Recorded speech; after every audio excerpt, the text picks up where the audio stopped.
Les témoins d'outre-mer sur France O, bonjour et merci d'être en direct avec nous. Je suis payée pour voyager, alors pas moi, mais pour certains c'est une réalité, rêve ou contrainte, question de point de vue, on en parlera. Vous avez d'ailleurs été nombreux à poster vos témoignages sur eltom.fr. Avec nous, comme chaque jour évidemment, Aymeric Berco. Salut Aymeric. Salut Karine, alors je suis pas venu les mains vides, j'ai ramené quelques petits gadgets indispensables pour voyager.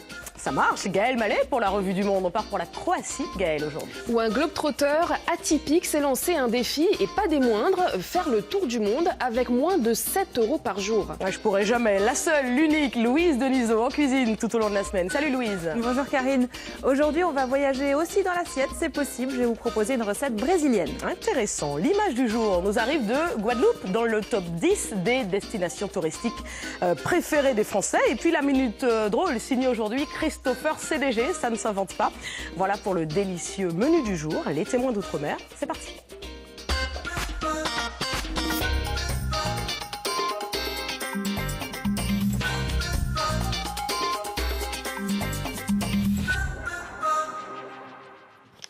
Louise, voyager tout le temps pour le boulot, ça vous irait? Bah, ça ne me déplairait pas, Ouais. mais est-ce que quand on y travaille, ça que garde c'est le même plaisant, charme? c'est ça? Je suis curieuse. C'est ce qu'on verra avec nos invités. La commande du jour avec Trésor depuis Bordeaux. Bonjour les témoins d'outre-mer. Alors je m'appelle Trésor Kaizé, j'ai 21 ans et je viens de Nouvelle-Calédonie. Sur mon île, nous consommons beaucoup de poissons. Mais depuis que je suis ici en métropole, je n'ai pas vraiment eu l'occasion d'en cuisiner. Et j'aimerais vraiment apprendre à cuisiner ces poissons. Auriez-vous une recette pour moi, chef ? Une recette de poisson, chef. Ah oui, j'ai ça, c'est possible. Alors on fait quoi aujourd'hui? On va faire une recette très simple, une recette brésilienne, puisqu'on parle voyage aujourd'hui. Moi, j'ai eu la chance d'aller au Brésil, ça fait partie de mes plus beaux voyages. Ouais, c'est une vraie chance. Ouais. Et un de mes plus beaux souvenirs culinaires aussi, parce que la cuisine fait vraiment partie de la culture à découvrir de chaque pays dans lequel on voyage. Donc, Confirme. je vous propose une moqueca de peixe. Oh, il a déjà voyagé, c'est merveilleux. Moqueca de Alors, poisson. quel poisson? Alors, j'ai choisi de la lotte. On peut prendre tout poisson à chair ferme. C'est l'essentiel. Et on peut aussi le faire avec des croquettes. Des croquettes. Mais des crevettes, oui. Des croquettes, non. Non, avec des crevettes. Pardon. C'est la moqueca des camarons. C'est avec des crevettes. Excusez-moi. Ok, ça marche. Donc, c'est un plat qui est originaire de Bahia, parce que le Brésil est un très grand pays. Donc, il faut quand même préciser les régions. Donc, c'est un petit ragoût tout simple. Moi, j'ai pris donc de la lotte, un petit fond de tomates, des oignons doux, c'est les oignons des Cévennes, qu'on a en métropole, ou sinon des oignons frais, des poivrons, que j'ai pris rouges, on peut les prendre de la couleur qu'on veut. D'accord. Mais après, le goût diffère quand même un peu. Le goût diffère un peu. Ouais. Ce qui est très important, je ne suis pas une ayatollah du bio, mais pour le poivron, essayez de les prendre biologiques parce que c'est le légume qui concentre le plus de pesticides dans sa peau. Voilà. Ok, ça marche. C'est noté. C'est la petite touche joie de... Ok, ça marche. Voilà. Mais c'est important de le savoir. D'accord. De la coriandre fraîche pour servir et on va cuire avec un tout petit peu de lait de coco et de jus de citron vert. D'accord. Voilà, on a parlé du piment? Le piment, on n'en a pas parlé. Très important. C'est important. Très important, quand même. On peut utiliser du piment séché, du piment frais. Là, j'ai des grands piments frais, piment oiseau, ce qu'on veut. Et puis, selon les goûts. Hein, c'est le principe. Facile à réaliser comme recette? Très simple. Oui. Il faut juste une cocotte et on va mettre des couches successives d'oignons, la tomate par-dessus pour le jus, le poivron par-dessus, ensuite le poisson, le lait de coco, un peu de jus de citron et on sert avec un bon riz qu'on peut aromatiser avec un peu, j'ai pris des copeaux de coco, je vais le faire basmati, le riz est basmati, je vais le faire pilaf, avec un petit peu d'huile de coco aussi, qui donne un petit goût très bon au riz, de l'oignon frais et voilà. Et j'ai vu Tiga très intéressée, qui n'arrête pas de se retourner. Je crois qu'elle est aussi gourmande que moi. Ah bah super. Allez, la grande discussion d'Eltom, on y vient. La découverte quasi permanente de nouveaux horizons, cela fait rêver sur le papier. Et pour cause, le voyage est souvent associé aux vacances. Mais certains ont fait leur métier. Ils sont marins, photographes, animateurs, journalistes, mais aussi de nouveaux métiers apparus avec Internet. On en parle juste après ça. Le tourisme, c'est la première industrie au monde. Il représente 10% du PIB mondial et 1,2 milliard de touristes se sont déplacés en 2016. En France, 34% des touristes ont plus confiance en un blog de voyage qu'en tout autre site pour préparer leurs vacances. Certains l'ont bien compris et se lancent dans l'aventure pour devenir influenceurs voyage. Ces blogueurs abreuvent leur site et les réseaux sociaux de photos et vidéos prises aux quatre coins du monde à faire pâlir d'envie les milliers d'internautes qui les suivent. Une communauté que ces blog-trotteurs monétisent de différentes manières, 75% d'entre eux travaillent avec des marques et 77% monnaient leur partenariat. Ces pros du voyage séduisent de nombreuses compagnies d'assurance, agences de voyage, offices de tourisme ou marques de sport. Aujourd'hui en France, il serait une cinquantaine à vivre pleinement de leur blog. Alors, comment faire pour transformer sa passion du voyage en un vrai métier? On en parle tout de suite sur El Tom. Et oui, on en parle avec nos invités qui nous font le plaisir d'être avec nous aujourd'hui. Antonia Nérin, bonjour. Bonjour Karine. Vous êtes carnettiste, artiste, auteur, surtout grande voyageuse. Et vous me disiez juste avant l'émission que vous vous réveillez parfois sans savoir où vous êtes. Oui, c'est vrai, je suis souvent désorientée. Quand Souvent je me réveille, parfois la fenêtre ou la lumière n'arrive pas du même côté que dans ma chambre. Et l'espace d'un quart de seconde, je ne sais plus où je suis. Souvent Souvent parce que je voyage beaucoup et donc je me réveille dans des chambres d'hôtel et voilà. Elle est dure, la Donc, vie. il me vraiment. faut parfois un quart de seconde pour me souvenir que, ah oui, je ne suis pas chez moi, je suis au Liban ou je suis à Accra, au Ghana, voilà. Oh là là, sympa. Émeric, ça représente quoi pour les internautes, le voyage? Ouais, on leur a posé la question, c'est vrai. Et comme pour vous, c'est d'ailleurs peut-être que c'est l'improvisation qui arrive en premier, ou est-ce que c'est les conseils des proches, est-ce que c'est les guides officiels, ou est-ce que ce sont les blogs? La question était la suivante. Pour vous, le meilleur moyen de se préparer à votre voyage, c'est les blogs, les guides officiels, les conseils des proches. Vous improvisez avec 40%. C'est vous improvisez qui arrive en tête, ce qui veut dire qu'en gros, l'improvisation passe en premier. 40%, c'est vraiment très important. Hein. C'est large devant les conseils des proches, 23%, 22% les guides officiels et 15% l'influence des blogs. C'est super sympa d'improviser, je confirme. Tolt, bonjour. Bonjour. Vous êtes réalisateur, photographe, suivi par 50 000 personnes sur les réseaux sociaux, me semble-t-il, peut-être plus. Ça change tous les jours, ça fluctue. En contrat avec plusieurs marques, en négociation aussi avec une chaîne pour un nouveau programme. Plusieurs vidéos à votre actif, dont celle-ci, dont je vous propose un extrait, N'allez pas en Iran.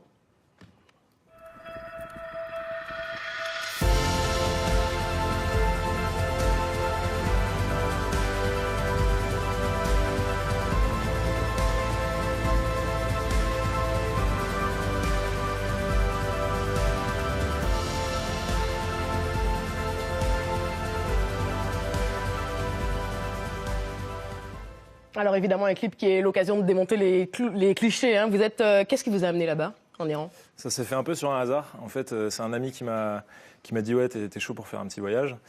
Et on a cherché sur un site un peu des billets. Et puis il y avait des billets pas chers pour l'Iran. Moi, j'avais entendu beaucoup de bien sur l'Iran. On m'avait dit que les gens étaient super accueillants. Et donc on a dit « Bon, allez, go ». Ce fameux coup de tête dont on parlait dans la consultation, en fait, hein, Émeric. Et en fait, ce qui est drôle, c'est que forcément, en prenant les billets, on avait une petite excitation, un peu de l'appréhension. Et en fait, plus on s'est renseigné sur le pays, plus on s'est rendu compte que c'était plein de choses positives.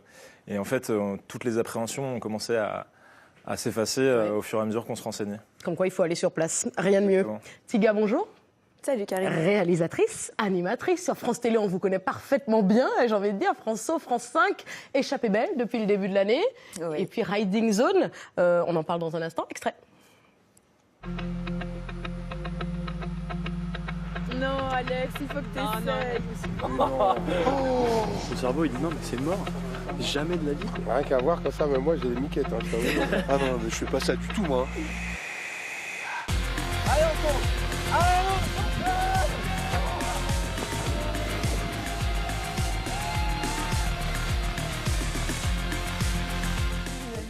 Et ouais. J'adore, elle a le temps de faire un bisou. Ah non, mais ça, c'est. Non, mais Alors que Tiga, moi, je dans serais toute juste sa comme splendeur. ça. Je fais comme ça, elle a le temps de faire des coups. C'est clair. Tiga, c'est tout ça. C'est le sport, c'est le charme, c'est la beauté, c'est l'aventure. C'est voilà un peu tout ça. Vous êtes né en Afrique, avez grandi sur place avant d'arriver en France à 12 ans. Et avant ça, vous aviez déjà pas mal voyagé. À ces moments-là, le voyage, ça évoquait quoi pour vous? Plus jeune, déjà? Étant enfant, c'était une façon de voir ma famille. Donc, mon père était expat. Je suis née au Bénin. Après, on a bougé au Burundi. Et puis, les étés, c'était soit on rentrait en Centrafrique voir la famille de maman, soit on rentrait en France voir la famille de papa. Donc, mes parents ont divorcé, j'étais assez jeune. Et ils n'habitaient pas dans le même pays. Donc, très tôt aussi, ma sœur et moi, on a voyagé toutes seules en avion. Voilà, je dis vraiment qu'on est un peu nés dans les avions. Toutes les deux, c'est pour nous quelque chose de très inné. Et c'était une contrainte à l'époque ou un plaisir? Nous, c'était un plaisir, changer quand on quittait au mois de décembre le Bujumbura, la capitale du Burundi, pour aller voir maman à Paris et qu'on voyait l'hiver et tout ça. Non, c'était assez sympa. C'est à chaque fois des paysans. Non. Et puis moi, j'ai toujours été avec ma sœur. Je pense que c'est l'éducation qu'on a eue de nos parents. on n'a jamais été à se plaindre parce qu'on devait changer d'école, on allait changer de camarades, des choses comme ça. On s'adapte très vite à tout et on essaie de prendre le positif dans tout. Voilà. Papa nous dit, vous partez pour une semaine ok, banco, on fait la valise, à on part. Bangui, en Centrafrique, voir votre grand-mère. Bah, super, quoi, c'est cool. Ça veut dire que le goût pour le voyage vient avec l'éducation? C'est ça, ouais, ça joue, Je pense ça qu'en pèse. fait, moi j'ai vu des enfants qui changeaient d'école et peut-être que les parents leur disent oh, on est désolé, des choses comme ça. Oui, c'est vrai, ça arrive souvent. Tu vois, Et, et je oui, pense que on les se pose la enfants question en tant que parent d'ailleurs. Ouais. Bah nous, mon père, c'était comme ça, les choses étaient comme C'est ça. peut-être comme ça qu'il et faut le faire, on c'est s'est cash, ja- quoi. On On part. s'est jamais dit qu'on n'avait pas de chance, qu'on allait perdre nos copains d'une ancienne école. On faisait des correspondances à l'époque, hein, on s'écrivait des lettres. Et puis on se faisait plus de copains encore. Enfin, on a toujours vu les choses positivement. Et avec le temps, après le voyage, donc quand j'ai eu mon bac, là, c'était un vrai besoin. Je me suis dit, Ah ça ouais. fait tellement longtemps que je suis en France, j'ai besoin de partir. Je pense qu'après, on a ça dans le sang, en fait. Hein, c'est Ouais. vraiment ça. Hein. Ouais. Moi, je- Rome, oui, bien sûr, Je pense Antonia. qu'il y a deux races d'êtres humains. Il y a Ah. les sédentaires et Au les moins deux, nomades. peut-être. mais après. Oui, non, il y a je peut-être pense un truc, qu'on il y a peut-être un juste milieu. Moi, je suis juste au milieu. Hein. Eh ben, je pense qu'on est quand même, suivant, enfin, c'est génétique, on est ou agriculteur, éleveur ou chasseur-cueilleur. Et on est plus ou moins sédentaire ou nomade. Et je crois qu'on a ça un peu. Moi, je suis dans sûre les qu'il y a deux veines. races et demie. Sûr. Non, et disons que des fois, on a peut-être une transition. On peut passer Oui, d'un c'est groupe ça. à l'autre Exactement. en Ouais. fonction des années. Mais oui. On verra ça. Romain Garcia, bonjour. Vous êtes né à La Réunion, avez grandi en Nouvelle-Calédonie et vous tentez en ce moment de mettre sur pied un projet de tour du monde avec un objectif humanitaire. Ça aurait pu se faire sans parcourir autant de kilomètres, mais vous adorez voyager, vous aussi. Comme on le dit depuis tout à l'heure, je pense qu'il y a deux races et demie. Je valide. Non, en fait, j'ai un papa qui est footballeur, enfin ancien footballeur, C'est il y a ça. plus de 40 ans, et une maman qui est agent de voyage. Donc, quand on mélange les deux, moi, ma passion qui est le foot, le voyage aussi, donc Je trouve forcément, ça incohérent, personnellement. Je ne comprends pas. forcément, je fais tout pour sortir un petit peu de la France, visiter, rencontrer d'autres populations, d'autres pays. Et donc, bon, là, actuellement, je travaille sur un projet humanitaire, tour du monde, avec comme thématique le football. Et c'est vrai qu'apporter un petit peu de bonheur grâce à cette discipline. Créer des écoles de foot, c'est ça, dans plusieurs non, pays. pas- C'est quoi le concept exactement? Non, créer des écoles de foot, c'est David Beckham là aux États-Unis en ce moment. Mais Ça pourrait être Romain Garcia aussi, pourquoi pas? pourquoi pas en Il fait. faut viser haut, hein. Il faut viser En haut. gros, il demande des millions. Voilà. Ça compte. Non, pas forcément. Donc voilà, je suis en train de chercher des partenaires pour soutenir mon projet. Donc il s'appelle J'irai entraîner chez vous. Il y a un site internet là-dessus. Exact. Et donc voilà, si je peux apporter un petit peu de bonheur suite à mes petites notions dans le football, ça sera parfait pour moi. Ouais, ce serait un jackpot. Tolt, vous avez su à quel moment que vous feriez du voyage votre métier? J'ai su qu'il y avait vraiment un potentiel à partir du succès de la vidéo de l'Iran, mais je l'avais décidé bien avant. Je me suis battu, on va dire, pendant à peu près 1 an pour vraiment en faire mon métier. Et j'avoue que je ne m'attendais pas à ce que ça marche aussi rapidement. Oui. Et là, depuis, donc, vous voyagez à quelle fréquence? Ça va, je voyage pas encore autant que les plus Qu'Antonia gros blogueurs. Non, mais, Pas encore désorienté, comment C'est ça. le matin. Vous savez où vous êtes au réveil le matin, ça va? Ouais, ça va, j'ai pas Ouais. ce genre de problème. Non, mais c'est vrai que moi, je suis entre les deux races, je pense, parce que j'adore voyager. Donc, il y a mais un j'aime deux et bien demi. aussi me poser de temps en temps. Mm. Et donc, je suis pas forcément à la recherche de voyager tout le temps. Et puis aussi, évidemment, il faut que je monte mes vidéos et tout ça. Et monter des vidéos quand on est désorienté, quand on sait plus où on est, c'est un peu gênant, quoi. Oui. Donc, du coup, ouais, je dirais la moitié du temps à peu près. Comment vous pourrez définir le style Tolt? Parce que du coup, vous êtes très nombreux maintenant à proposer des vidéos de voyage. Exact. Comment on fait pour se démarquer? Je pense que ce qui m'a permis de me démarquer, c'est surtout le côté don't go to, le fait de casser les clichés et de m'attaquer à des destinations un peu insolites, l'Iran, l'Algérie, la Géorgie.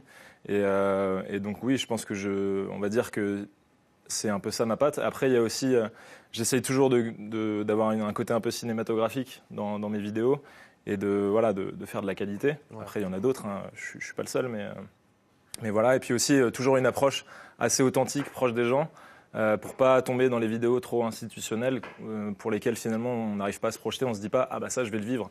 Quand on voit je sais pas des danseurs qui sourient avec des grands sourires comme ça fait faux quoi. Donc là l'idée c'est d'avoir des choses un peu authentiques et une vraie expérience de voyageur, quoi. Tiga, premier contrat après le bac, régisseuse de spectacle à Cuba. Choix ou opportunité? Chance. Oui. J'avais besoin vraiment de partir. Je l'ai dit à mon père pendant l'été. Et mon père m'a dit, écoute, juste avant l'été, tu t'inscris dans une école, mon père est prof, donc pour lui, les études, c'était vraiment important. Tu t'inscris dans une école, tu trouves quelque chose à faire, donc je suis prise dans une école à Paris. Et pendant tout l'été, il m'a dit, tu fais ce que tu veux, envoie des CV, et si tu trouves quelque chose de chouette, je te laisserai partir. Banco. Et donc voilà, j'ai envoyé des CV pour être fille au pair en Australie. Oh là là, je passais à l'époque, c'était le site de la NPE, je passais ma vie sur le site de la NPE, les offres à l'étranger. Ouais. J'ai envoyé mon CV partout. Et j'ai donc décroché un poste à Cuba de régisseuse de spectacle, metteur en scène, danseuse, chorégraphe. Tout ça en même temps. Vraiment une chance, vraiment une chance parce que moi j'ai envoyé des CV partout et j'ai passé l'entretien. J'avais fait une petite chorégraphie sur une chanson de Britney Spears à l'époque. On va la Alors, nous avons la ressortir, chanson, cette vidéo. et voilà. Recherchons la vidéo immédiatement. Elle a changé ma vie, voilà, elle a changé ma vie.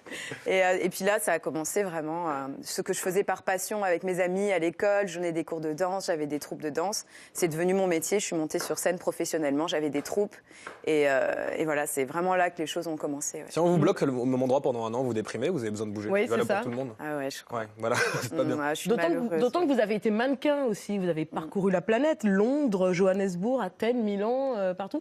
Vous avez ce côté décalage horaire permanent, entre guillemets. Je suis en plein dedans là, j'ai dormi 2 heures je pense. Ah punaise, vous revenez d'où? J'étais au Costa Rica en tournage pour Échapper Belle. Ok, et sur France 5. ouais, là ça fait 3 jours que je suis rentrée et je suis dans le gros jet lag là. Donc là, vous savez qu'il est Je ne suis pas 23 heures. endormie avant peut-être 7h, 8h du matin. De quoi? Vous savez qu'il est 23h là. Oui. Faut pas tester des trucs C'est comme pour ça voir, quand on est comme ça, fatigué, je ça teste, marche pas. ouais. C'est un décalage. Ouais. Antonia, premier carnet de voyage, c'était à 8 ans. Oui, Lors d'un voyage seul, en famille, dans la famille de votre Je suis père. partie dans la famille de mon papa. Seule, comme en petit gars, hein. Seule, Oui. oui. Et c'était l'Espagne franquiste, c'était le choc des cultures, on voulait me percer les oreilles, on m'emmenait voir des corridas 2 fois par semaine, on me faisait manger du calamar à l'encre. Et il n'y avait pas de salle de bain à la maison, enfin on se lavait au lavabo et on allait faire la toilette à la rivière le week-end. Donc j'ai ouvert un cahier d'écolier, j'ai écrit, j'ai commencé à apprendre l'espagnol, j'ai collé des timbres, j'ai collé des graines de tournesol et j'ai commencé à faire un carnet, j'ai dessiné. On voit les Voilà. images d'ailleurs de vous là à l'écran et puis vous avez un carnet de voyage assez original, j'ai envie de J'ai dire. apporté avec plusieurs vous, carnets, oui, vous avez mais, apporté À quel plusieurs âge, choses. pardon, j'ai pas entendu. À quel âge vous avez commencé? 8 ans. Voyage, oui. Un carnet de voyage. Et en fait, voilà, le voyage. Alors, je vous crois nous que j'ai montrez pas quoi, là choisi de voyager. C'est le voyage qui vous a choisi. Oui. Donc là, c'est un carnet de voyage dans la vallée de l'Omo, en Éthiopie, à la rencontre de peuples premiers. Vous déroulé, hein. On va vous aider Merci. aussi. Ça va jusqu'à Oui, alors un peu. On fait le tour de la table. Ce carnet, il est un peu particulier parce que c'est à la rencontre de peuples premiers, donc de gens qui ne connaissent ni le papier, ni l'écriture, ni même leur visage, puisqu'ils vivent sans rien de notre monde moderne. Ils n'ont pas de miroir pour découvrir les traits de leur visage. Et à ce moment, vous saviez que les carnets de voyage, vous alliez, alors peut-être pas votre métier à 8 ans, on raisonne pas comme ça, mais que ça allait faire partie de votre vie, cette transmission. Non, parce que de ce c'est tout un parcours. En fait, pendant très longtemps, j'ai fait des carnets de façon amateur. Mais comme j'avais un papa espagnol, j'ai fait prépa HEC, une école de commerce. Ensuite, j'ai travaillé 16 ans à l'ambassade des États-Unis à Exact, Paris. oui. Oui. Et puis, je ne vis de mon art que depuis 2003. Mais voilà, c'est tout un parcours de vie qui a fait que je En suis tout cas, arrivée là. c'était clairement en vous. Question. Oui. Est-ce que celui que tu avais fait à 8 ans, Oui. est-ce qu'il était aussi bien que celui-là? Non, forcément C'est pas, un peu- parce que le dessin, l'écriture, c'est un apprentissage. Hein, Tu n'aurais pas des petites photos à nous montrer? Non, malheureusement, je ne l'ai plus. Elle n'a pas voulu les ressortir Non. là, aujourd'hui. Et puis là, il y a un autre petit carnet. Oui. Je développe aujourd'hui des valises de curiosité. Donc, elles sont surtout sur le continent africain. Là, c'est Mayotte, un département d'outre-mer. Et celle-ci a la particularité d'être olfactive, puisqu'elle a des senteurs d'ylang-ylang. Ah oui, ça sent là. Voilà. Ouais, c'est vrai que nous, on a la chance, voilà, de sentir Parce que tout je ça trouve d'ici. que le voyage, c'est tout ce qui est Sentez bon. aussi émotion, le toucher, Absolument. l'odorat, Absolument. le goût avec la cuisine. Mhm. J'adore découvrir les saveurs d'ailleurs. Moi aussi. Voilà. Et l'Afrique, c'est vraiment mon continent fétiche. Oui. Et un petit salut à tous les Mahorais qui nous regardent Voilà, oui. d'ailleurs De aujourd'hui. Pamandzi ou de On Mamoudzou. va, exact. On va entendre Xavier qui a créé son premier salon de blogueur voyage. Écoutez. Voyager, c'est mon métier. Vivre de sa passion, un fantasme? Pas pour certains blogueurs qui en ont fait une réalité.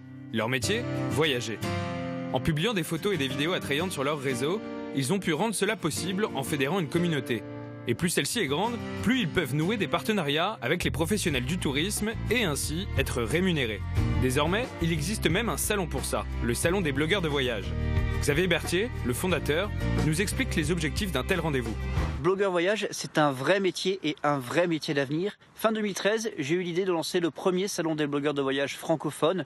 Et depuis, nous faisons une édition tous les ans. En 2018, ça sera la 5e édition. L'idée de ce salon, c'est tout simplement d'unifier, de réunir les professionnels du tourisme, que ce soit des marques ou des destinations, des responsables presse et marketing, avec les influenceurs, les blogueurs voyage, car c'est une nouvelle profession, un nouveau métier. Et donc l'idée de ce salon, avant tout, c'est de professionnaliser le monde du blogging voyage. L'idée m'est venue tout simplement parce qu'avec ma femme, nous avons un blog voyage qui existe depuis quelques années. Nous avons beaucoup voyagé. J'ai aussi été expatrié pendant 10 ans à l'étranger. Et donc, nous avions partagé, comme tous les blogueurs, nos récits, nos histoires avec nos fans, nos abonnés. Et ayant aussi monté une agence de communication il y a quelques années, j'ai décidé grâce à cette expérience, de faire le lien entre les blogueurs voyage et les responsables marketing et presse. La prochaine édition du Salon des blogueurs de voyage aura lieu en Aveyron du 23 au 25 avril 2018. 250 blogueurs sont attendus, ainsi que 130 marques. Signe que le secteur se professionnalise et se porte bien.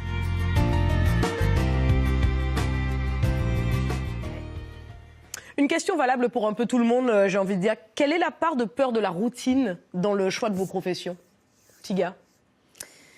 Peur du bureau. Oui, la oui. routine, peur. Je pense pas que ça me fasse peur, ça. Je l'ai juste pas beaucoup vécu dans ma vie. Pour payer mes études, j'étais réceptionniste, par exemple. Je passais la journée. Mais c'était ponctuel. Derrière mon desk. Oui, ça a duré quand même 1 an et demi, 2 ans. Mais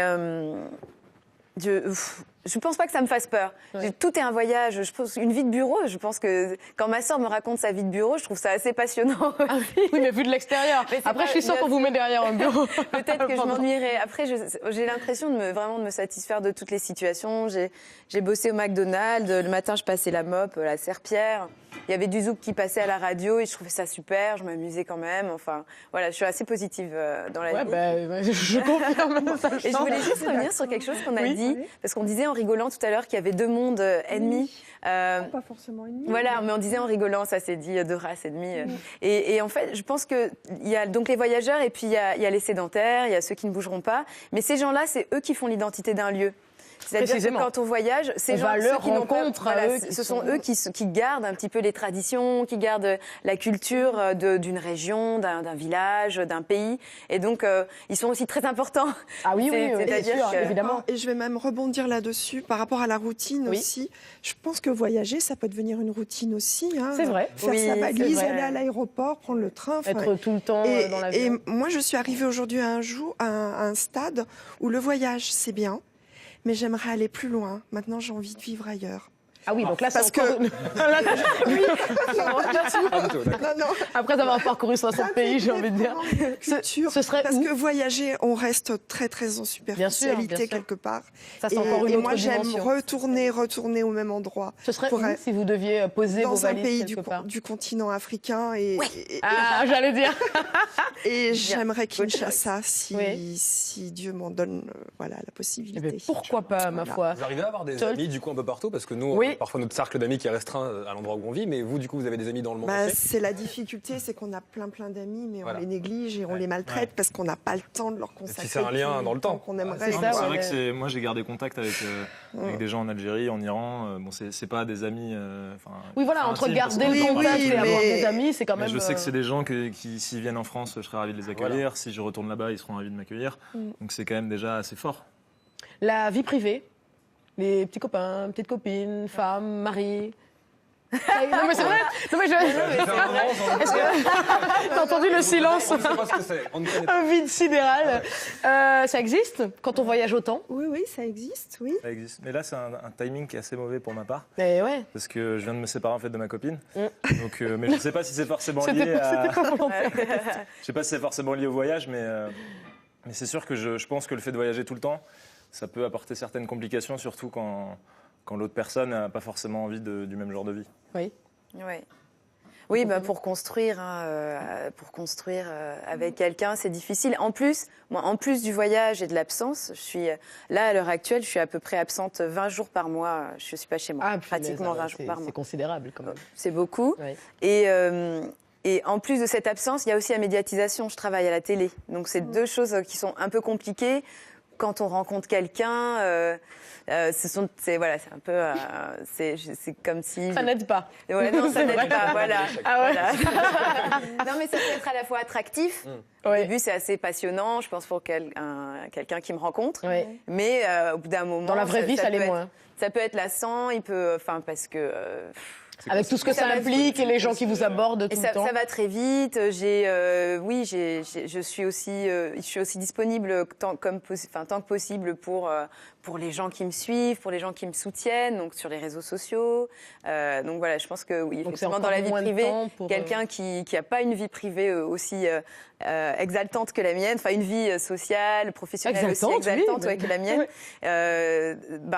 va se sentir un peu abandonné, peut-être. On a une vie qui est exceptionnelle, mais du coup, la vie privée, la vie intime est un peu sacrifiée. Pas forcément, mais c'est vrai que c'est pas tout le monde qui peut accepter, en tout cas, ma situation, en tout cas. Oui. Romain, vous en pensez quoi de tout ce que vous entendez, ces voyageurs quasi permanents qui privilégient justement ces déplacements? Déjà, je tenais à vous remercier de me mettre autour de professionnels du voyage, parce que c'est ce que je veux essayer de faire. Donc, je fais tout pour réussir. Et c'est vrai que sur la dernière question, moi, je profite, on va dire, de mon jeune âge, du fait que j'ai pas un travail, un CDI, du fait que j'ai pas d'enfants, j'ai pas de famille, etc., pour partir, profiter, on va dire, et faire un tour du monde. Après, ça peut vous bloquer d'avoir une vie établie? Une fois qu'on rentre un petit peu dans le milieu professionnel, que tu es engagé, qu'il y a un crédit derrière en cours, etc., c'est sûr que voyager, c'est très occasionnellement. Oui. Et j'ai envie de profiter un bon coup avant et peut-être... et après de basculer dans la catégorie sédentaire. Voir soit sédentaire, soit le projet fonctionne ou j'ai d'autres idées, d'autres opportunités durant ce voyage. Et dans ce cas-là, soit je m'installe à l'extérieur, enfin à l'étranger, ou soit je continue dans la vidéo, dans du blog voyage, etc. Mais oui, il y a des contraintes. Et les blogueurs qui font justement du voyage leur vie, vous en pensez quoi? Je suis fasciné. Ils se font payer pour découvrir des... Non. Ce sera coupé. En direct qui arrive. Oui, je sais. Non, je suis fasciné et je les félicite. Et c'est vrai, tout à l'heure, on parlait, on croit que ceux qui font des blogs voyages, etc., sont forcément ceux qui profitent. Il n'y a que des avantages. En fait, non. Très souvent, le voyage, c'est eux qui se le payent. Il y a des sacrifices derrière qu'on ne prend pas en compte quand on voit les vidéos, les images. Donc, voilà, mais c'est leur vie, c'est eux qui le veulent, et puis peut-être pour mieux. Voilà. Oui. Alors, parfois, les marques font appel à des influenceurs pour promouvoir leurs produits. C'est le cas de Sarah, elle habite en Martinique. Nous sommes une e-conciergerie basée en Martinique.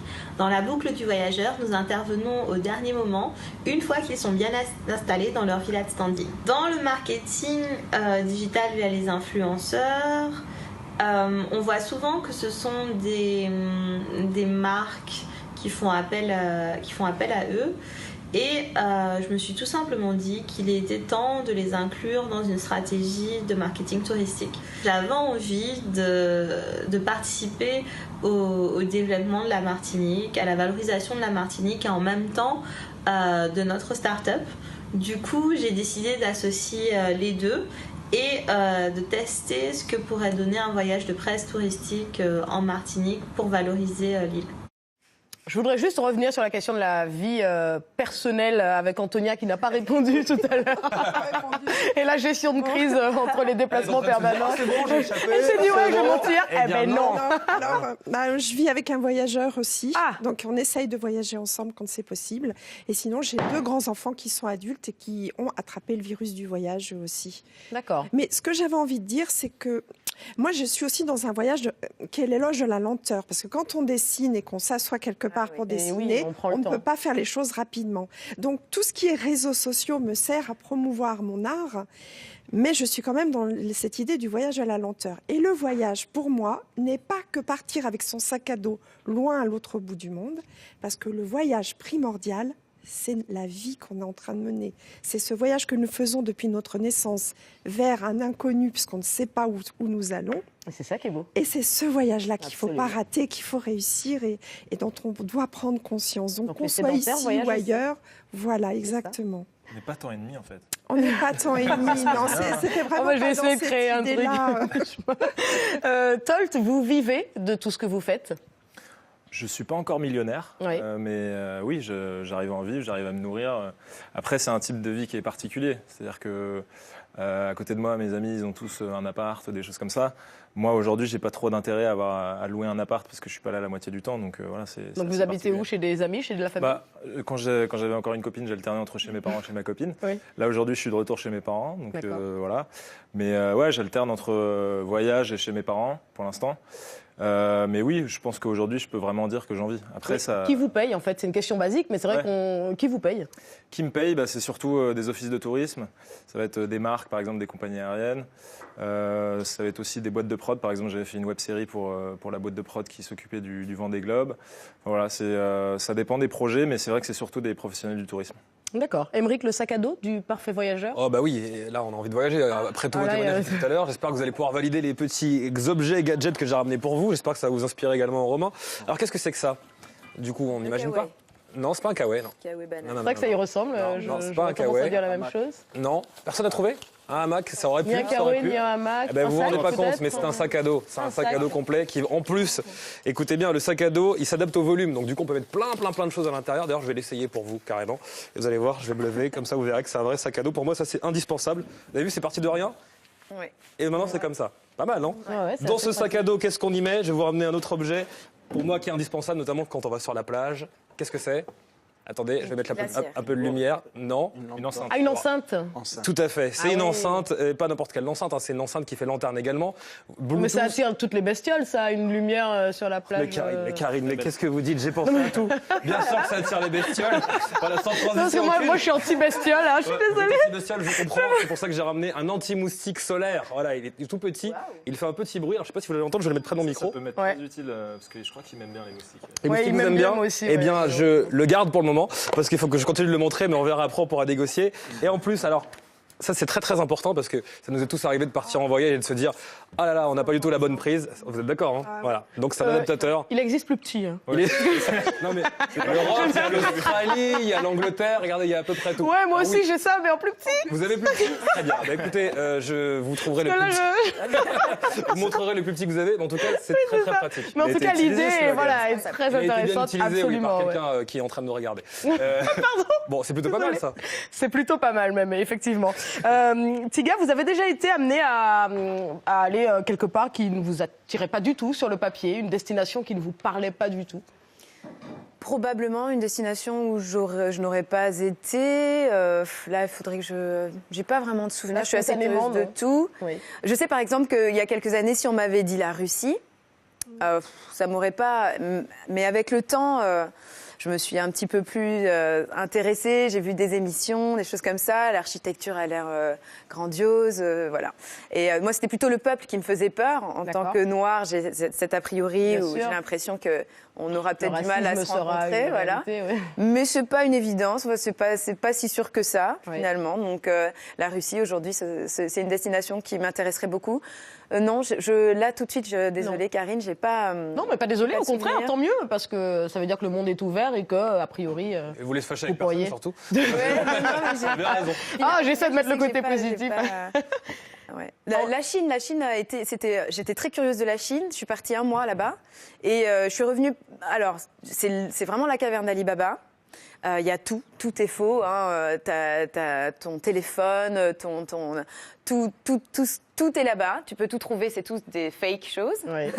Et donc c'était assez fabuleux pour ça. La nourriture aussi. Ce sont les meilleurs imitateurs au monde, aussi bien pour la bouffe que pour tout. Pour tout. Ouais, non, c'est clair. Mais voilà, les Chinois c'était un peu difficile parce que je mesure 1m80, j'ai beaucoup de cheveux. En plus j'étais partie avec une copine qui est kenyane avec son tissage à la Naomi Campbell et tout. Et les deux, je sais pas si c'était notre période où on mettait des talons, donc on était immenses. Et ça avait été très dur avec la population chinoise parce qu'on nous suit arrivait partout. Il y avait des curiosité. Et on était comme vraiment. Et puis c'est pas. Les Français sont, quand on voit quelque chose qui nous intrigue, on va être discret, mais on va regarder, mais on va être discret. Oui, les Chinois en face de nous, voilà. Et c'était un voyage. Ça avait été très dur avec les Chinois. Vraiment, c'était deux styles de vie, deux mentalités très opposées. En tout cas, opposées à la mienne. C'était je confirme. J'ai vécu un peu la même chose. Je me suis sentie un mammouth en Chine. Ah oui? Oui, parce que physiquement, même sans afro, même sans taille, c'est incroyable. Et puis le rapport, effectivement, la distance mise entre les gens, elle est très très différente. Oui, on n'est pas habitué. On n'est pas habitué. Et là, il y avait des Chinois qui venaient vraiment me regarder. Ah oui, carrément. Ça ne veut pas dire que nous sommes les mieux. C'est pas non, évidemment. Et c'est que ça interpelle parce que ce n'est pas dans notre culture. Ce dont j'ai vraiment souffert en Chine, c'est du manque de solitude. Parce que même les toilettes sont collectives et on a du mal à se retrouver seul avec soi-même. Ah, c'est. On en a un peu besoin. Voilà. Comment qu'à le dire? Aux toilettes, ouais, c'est. Bah oui, ça peut pas être l'endroit le plus collectif. Est-ce qu'il y a une destination que vous vous interdisez, Tolt? Un endroit où. Surtout pas. Non. Surtout pas, vraiment pas. J'ai vu que les appréhensions étaient souvent infondées, donc aujourd'hui, on me propose d'aller en Afghanistan, j'y vais, quoi. Donc il y a même, je pense que même les pays dans lesquels il y a des conflits, évidemment, il y a des zones à éviter pour des raisons de sécurité, mais je pense qu'il y a forcément encore des zones qui sont à découvrir dans ces pays-là, donc je m'interdis vraiment aucune destination. Si votre entourage, vos familles peuvent vous dire non, on n'y va surtout pas. Je pense que ma mère va pas être ravie d'entendre ça. Oui, effectivement, mais bon, je pense que voilà, il faut vraiment oublier ses a priori et rester ouvert à toute destination. En tout cas, Anaïs, elle est ouverte à tout. Blogueuse voyage à Paris. Écoutez. Je suis ce qu'on peut appeler une addict des voyages.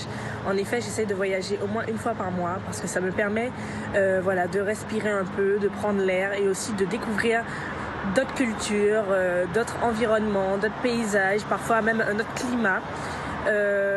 Pour donner un exemple, l'an dernier, je suis allée à Barcelone, mais aussi à Dubaï, à Abu Dhabi, à Budapest, en Italie, donc à Venise, à Milan, mais aussi sur la Côte d'Azur. J'essaye vraiment de voyager partout et de faire des voyages assez variés, assez divers.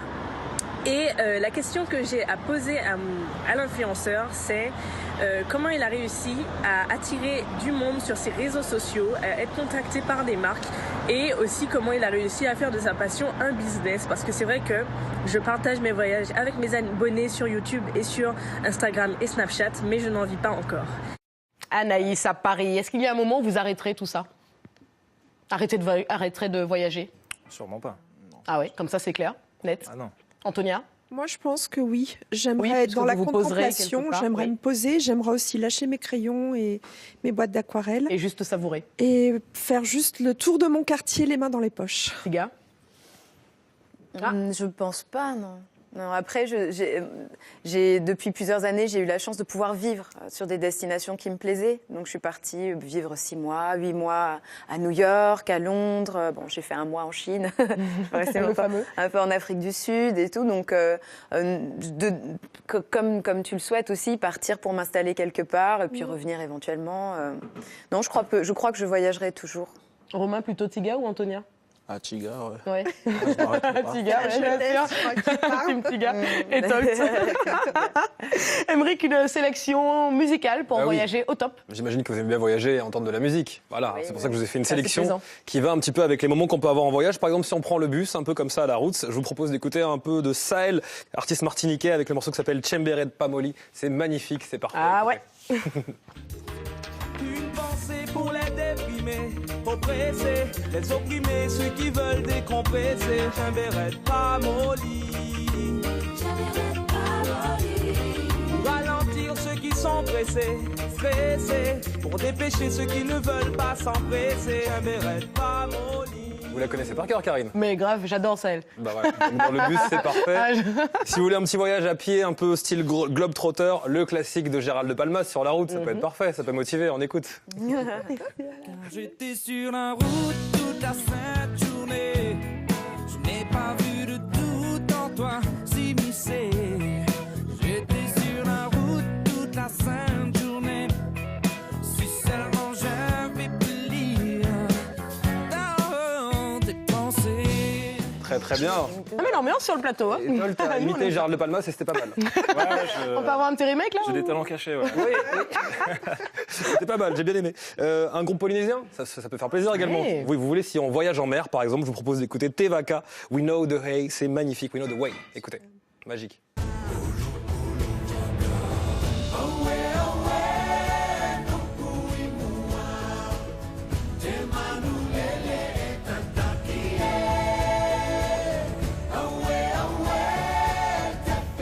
C'est vrai que ça sonne pas trop Périgord. Non, pas trop, non. Ça donne envie, hein. C'est clair. Et allez, un dernier pour la route quand on voyage en avion. Là, c'est ma petite sélection coup de cœur avec la voix de Vanessa Demata et Ben Harper. Ce morceau est incroyable et pour vous, en avion, ça va être sublime. C'est un petit voyage. Quer me dar é demais, é pesado, não há paz, tudo que quer de mim, irreais, expectativas desleais. That's it. There's no way. It's over. Good luck. Ça s'appelle Good Luck, bois sortez. Je suis très content parce que j'ai vu des sourires sur les visages pendant cette Elle est sélection planante en musicale. fait. Karine a fermé les yeux, elle est partie. Enfin, voilà. Il m'en faut peu, moi. Voilà, c'est ma petite playlist voyage pour vous. J'étais un peu moins fan des images d'illustration, mais... Je crois que je me suis dit la même chose. C'est parce que c'est pas les vôtres, Tol, c'est injuste. Ah non, je reste modeste. Non, c'était pas glamour, les images de l'aéroport. Non, mais disons, bon, ouais, c'est pas c'était un grave. peu plus genre mass tourism, enfin tourisme de masse en français, parce que Ouais, je sais pas c'est pourquoi clair. je parle anglais. Mais... Ouais, le mec. Oh là là. C'est parce que je voyage. Ouais, c'est ça, pardon, sorry. Minute drôle, Christophe CDG, ça ne s'invente pas. Ah, les voyages. J'adore ça, moi, les voyages. Surtout quand je prends l'avion. Je suis souvent surclassé, il y a beaucoup d'espace.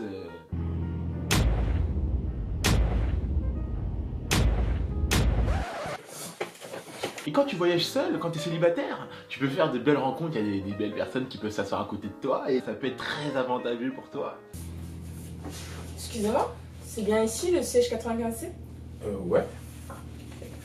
Ah non, je crois que c'est là-bas. Au revoir. Ah. Excusez-moi, c'est bien ici le 95B?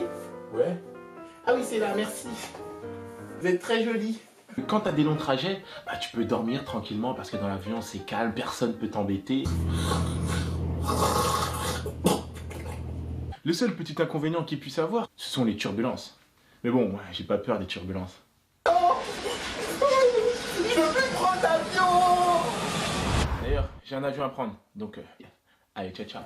Christopher CDG pour la minute drôle. On en est où, Louise, de la cuisine, la recette du jour? Alors, la moqueca est en train de mijoter. Elle est là, voilà. Donc, j'ai mis des couches successives. Alors, l'ordre... Ça, c'est super bon. Hein. J'ai un peu de mal à me concentrer, pardon. Mais c'est tout simple, mais ça sent bon. Dès qu'on fait revenir un peu des oignons, des tomates, des poivrons, ça sent bon. Donc, dans le fond, on met les oignons, par-dessus les poivrons, par-dessus encore les tomates. C'est important parce que c'est le jus des tomates qui va nourrir les poivrons et les oignons en dessous. Et comme ça, on met très, très peu de matière grasse. Par-dessus, j'ai mis la lotte. Donc, j'ai choisi de la lotte, moi, mais on pourrait choisir d'autres poissons. Il faut un poisson à chair ferme qui se tienne bien, comme pour tout ragoût. Ça pourrait être du thon, par exemple de l'espadon. Du saumon? Du saumon, pourquoi pas, du colin. D'accord. Ce serait très bien aussi. Ou des crevettes, comme je le disais, pas des croquettes. La langue à fourcher. Donc, est-ce que vous savez pourquoi on trouve toujours la queue de lotte chez le poissonnier? Il doit être moche. Le reste du corps est moche. En effet. C'est ça. Alors que la queue est magnifique. Et bonne. Mais la tête de la lotte est monstrueuse. Voilà, elle est énorme et monstrueuse. C'est un très très gros poisson qu'on trouve dans l'Atlantique et dans la Méditerranée et qui se consomme d'octobre à mai. Donc on est en plein dedans, pas de problème. Mais ce qui est rigolo quand même, c'est qu'on ne le voit jamais entier sur l'étal du poissonnier parce que ça fait fuir le client. Et même jusqu'il y a un siècle, on la mangeait même pas. Quand on la prenait dans le filet, on disait c'est un poisson du diable, vraiment effrayant. D'accord. Voilà. Ok, mais dégustation dans un instant. L'image du jour, Émeric. Alors... On se concentre. Désolé. L'image du jour nous vient de la Guadeloupe. La Guadeloupe qui est dans le top 10 des destinations touristiques préférées après la France hexagonale, les États-Unis et la Thaïlande. L'an dernier, elle additionne les plus fortes ventes de billets d'avion.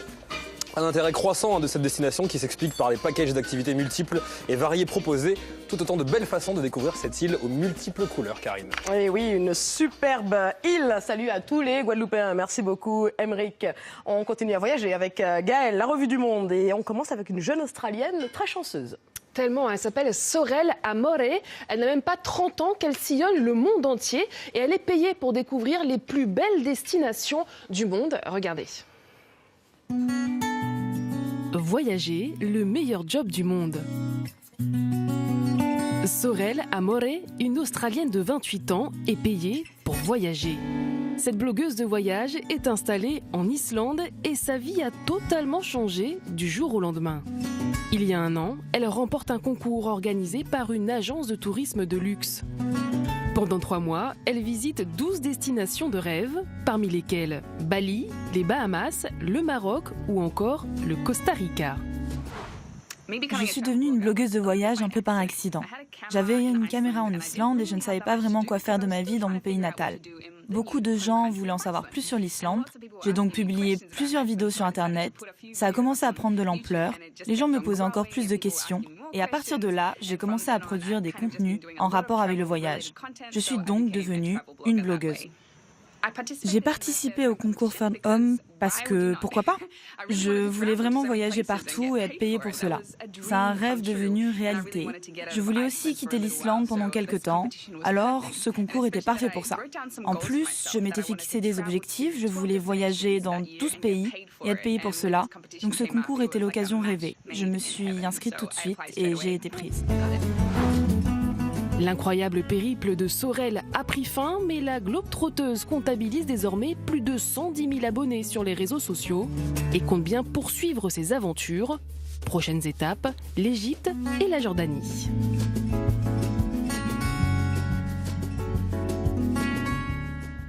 Et ouais, vu de l'extérieur, sympatoche la vie. On poursuit avec ce globe-trotter qui, lui, n'est pas payé pour barouder, bien au contraire. Qui n'a pas rêvé de faire le tour du monde? Le problème, bien souvent, c'est l'argent. On a un jeune globe-trotter qui, lui, a décidé de voyager autrement. Je vous emmène en Croatie, où vit justement Tomislav Perko. Il a seulement 30 ans. Il a déjà visité pas moins de 40 pays. Le Kenya, le Pérou, l'Australie, l'Iran, le Pakistan et j'en passe. Ça fait déjà rêver. Il a parcouru près de 50 000 kilomètres. Et là, son petit truc, c'est qu'il a limité ses dépenses à 7 € par jour. On va regarder. Ouais, c'est quand même pas mal. Je pourrais jamais. C'est compliqué. Hein. Lui, il a relevé le défi. Je vous propose de regarder un court extrait de ses aventures.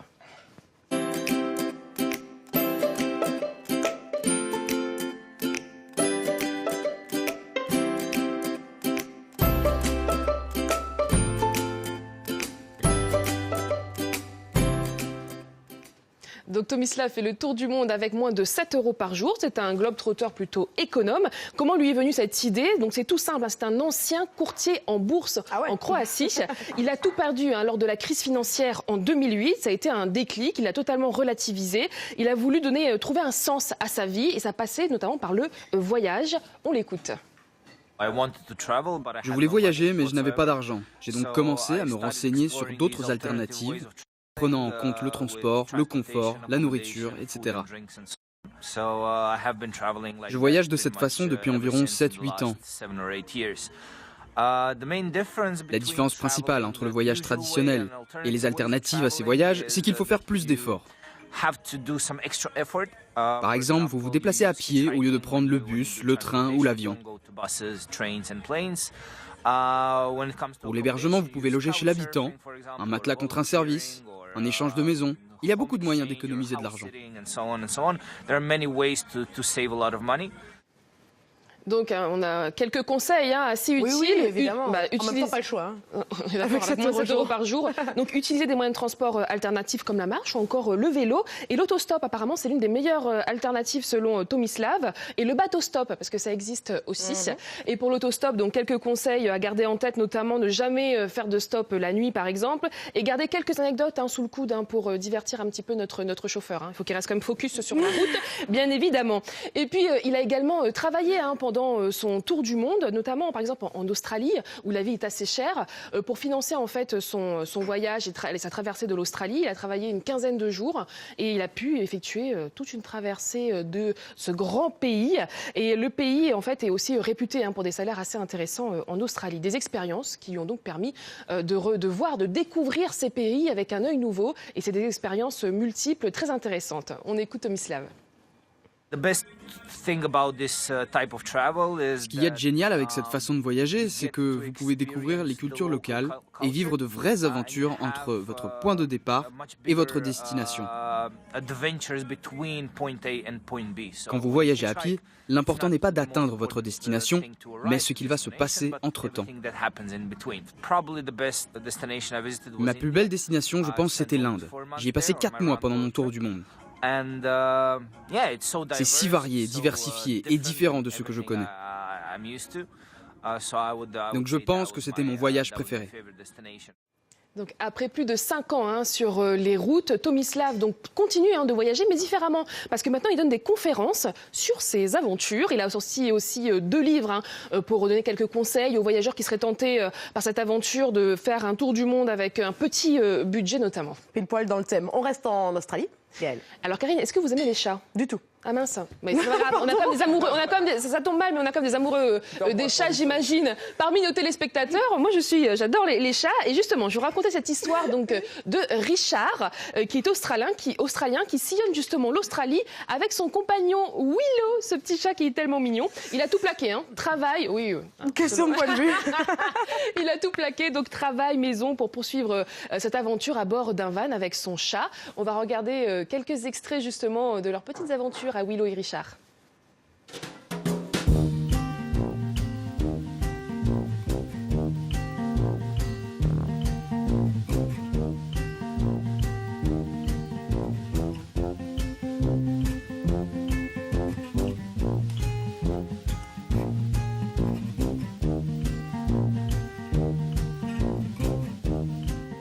Et bien évidemment, ils attirent de nombreux curieux sur les réseaux sociaux. Ils ont quand même 69 000 abonnés sur les réseaux sociaux. C'est pas rien. Ouais, c'est pas rien. Merci beaucoup, Gaëlle. L'appel à témoin, Aymeric. Ouais, je suis comme vous, Karine, j'aime pas non plus les chats. Quand même. Grave. On va parler d'escalade bientôt dans l'émission et on aura besoin de vous parce que l'escalade fait un gros boom en ce moment. Cette discipline cartonne. Donc, racontez-nous un petit peu, est-ce que vous faites partie de ces nouveaux adeptes? En faites-vous partie? Qu'est-ce que cela vous apporte? Envoyez-nous vos contributions ou témoignez carrément sur notre plateau. Vous savez qu'on est présent partout. Rendez-vous sur eltom.fr, c'est votre émission, donc on compte sur vous.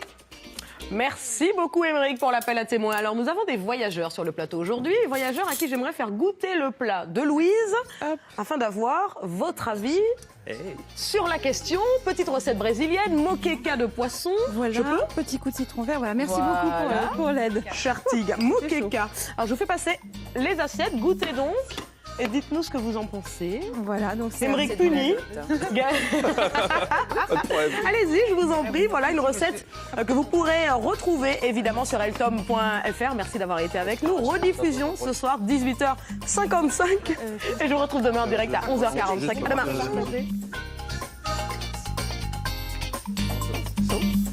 Très bon. J'aime bien.